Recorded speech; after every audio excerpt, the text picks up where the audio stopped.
সুপ্রিয় দর্শক, আসসালামু আলাইকুম। আজকের ভিডিওতে আমরা এইচএসসি পরীক্ষা 2026-এর ফর্ম পূরণের সময় বর্ধিতকরণ সংক্রান্ত একটি বিশেষ বিজ্ঞপ্তি নিয়ে আলোচনা করব। বিজ্ঞপ্তিটি মাধ্যমিক ও উচ্চ মাধ্যমিক শিক্ষা বোর্ড ঢাকা থেকে প্রকাশিত হয়। এটি 1/6/2026 খ্রিস্টাব্দ তারিখে প্রকাশিত হয়।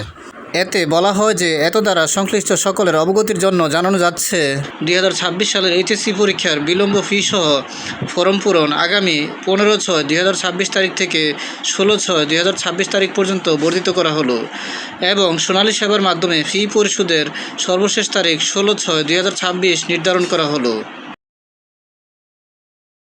উল্লিখিত সময়ের মধ্যে সংশ্লিষ্ট শিক্ষা প্রতিষ্ঠান শিক্ষার্থীদের ফর্ম পূরণের কাজ সম্পন্ন করবেন।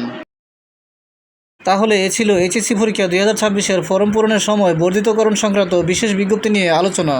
ভিডিওটি ভালো লাগলে লাইক, কমেন্ট ও শেয়ার করে দিবেন এবং চ্যানেলটি সাবস্ক্রাইব করে পাশে থাকার অনুরোধ জানিয়ে সকলের সুস্বাস্থ্য কামনা করে এখানেই শেষ করছি। আসসালামু আলাইকুম।